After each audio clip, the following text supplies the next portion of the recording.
Let's check on stories we're following for you today on Robin Hood Radio. In New York primaries yesterday, Kyle Van De Water won the GOP primary. He secured that Republican nomination to take on incumbent Democratic Representative Antonio Delgado in the 19th Congressional District.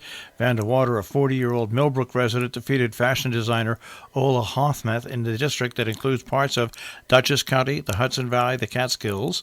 Voting in New York's primary election concluded June 23rd, but large numbers of ballots came in by mail during an unorthodox voting period created by the coronavirus pandemic.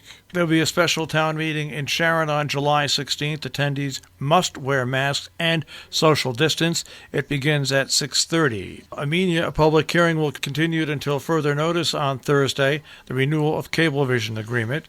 Also on Thursday, the Cornwall Board of Finance meets at 7 p.m. Town Board meeting in Pine Plains on Thursday at 7 p.m. The regular meeting of the Ancram Town Board will be held July 16th, Thursday at 7 p.m. On Friday at 5 p.m., film screening The Art of Work at the Cornwall Library. It is held via Zoom. Women's Support Services is holding a volunteer certification training in July and August. Trainings are available if you would like to sign up or find out more information. Contact Deanna Barry at dbarry@wssdv.org. Hartford Healthcare Charlotte Hungerford Hospital has their mobile COVID-19 testing unit coming to North Canaan on from 10 a.m. till 2 p.m. at the North Canaan Town Hall. The service is available at no cost. However, pre-registration is required. Information at 860-496-6479. Summer concerts are back in Sharon at Sharon Valley at the Lions Club Pavilion. It's the Jukebox Junkies. Come out and enjoy. Bring a picnic. All shows are from 6 till 8.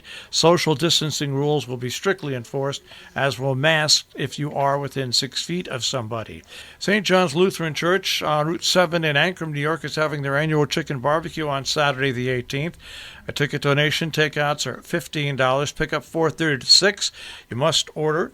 Tickets are limited. To reserve tickets, 518-755-8978, 518-329-0038.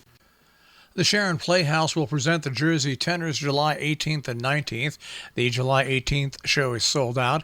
The Tenors are one of the newest opera rock mashup sensations, creating explosive blend of the most iconic opera classics alongside such rock and roll industry greats as Queen, Journey, Elton John, and Billy Joel. Ticket price and more information available at sharonplayhouse.org for the show on the 19th. Once again, it's not a per-ticket basis, it's a per-car basis. The governors of Connecticut, New York, and New Jersey have expanded a joint travel advisory to include 22 states. As of July 14th, the states to be included in that advisory are Alabama, Arkansas, Arizona, California, Florida, Georgia, Iowa, Idaho, Kansas, Louisiana, Minnesota, Mississippi, New Mexico, North Carolina, Nevada, Ohio, Oklahoma, South Carolina, Tennessee, Texas, Utah, and Wisconsin. By the way, Delaware was taken off that list. New Yorkers are moving to Connecticut at an unprecedented rate because of COVID-19. We know that well here in the Northwest corner.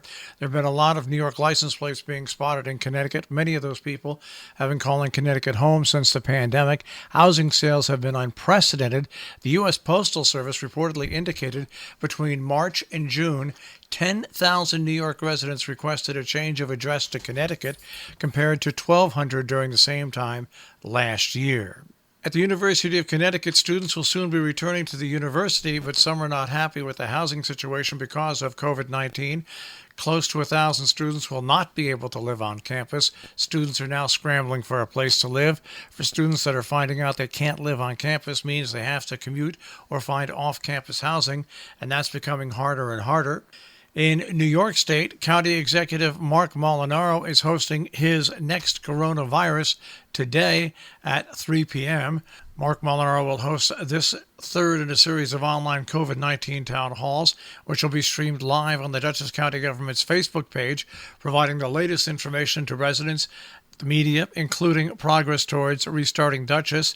Mary Kay Verba, President and CEO of Dutchess Tourism, will join the county executive to discuss Phase 4 of the New York Forward process at local permissible arts and entertainment activities. Later this month, she will retire from the Dutchess Tourism following a 40-year career devoted to local tourism. Assembly Republicans in New York want a reversal of the state criminal justice policies after a statewide spike in urban shootings, homicides, and burglaries, saying the legislation jeopardizes New Yorkers' safety. Assembly Majority Leader Will Barclay, Republican of the 120th, led a press event with several Republican Assembly members, reinforcing their call to reverse the controversial policies, including bail reform and raise the age legislation, which increased New York's age limit for adult criminal responsibility. The state police at Troop K, as well as partners in law enforcement of the Hudson Valley, have investigated over 400 stolen vehicle cases in Westchester, Putnam, Dutchess, and Rockland counties since March 1st. Numerous arrests have been made by multiple agencies, and many of the vehicles have been recovered, often suffering severe damage. But there is something every vehicle owner can do. They ask that you secure your vehicle properly and remove all keys or key fobs from the vehicle. Keys or key fobs left inside the vehicle is the most common factor shared amongst these cases. Many of the vehicles stolen have been from affluent neighborhoods. Don't assume this will not happen where you live, though. The police say additionally, don't leave valuables in your vehicle. Close the windows and, when possible, park in well-lit, conspicuous areas. The union representing Stop and Shop employees is condemning the supermarket's decision to unilaterally end a 10% bump in pay in place since March as a bonus to workers during the COVID-19 pandemic. United Food and Commercial Workers Union, which represents 70,000 Stop and Shop workers, said it will file a charge with the National Labor Relations Board, quote, to treat essential workers as disposable after what they've done to keep dinner tables full at a time when grave uncertainty about the future and when the company continues to rack up large profits is disgraceful, end quote. That according to a statement signed by the presidents of 14 union locals.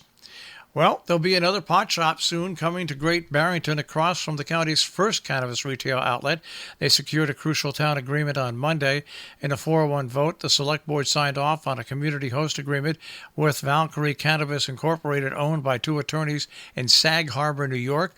The couple holds a lease for a building in the White House Square complex off Stockbridge Road and Route 7, directly across the street from Theory Wellness, which opened in January of 2019. It's known for its crowded parking lot and long lines. The company still needs to secure its state license and approval from the planning board.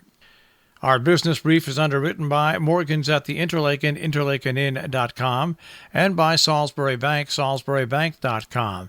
The Dow Jones Industrial Average up 556.79 to 26,624.59. The S&P 500 starts the day off at 3197.52, and the NASDAQ at 10,488.58. We'll take a look at the tri-state forecast. That'll come your way in just a few moments.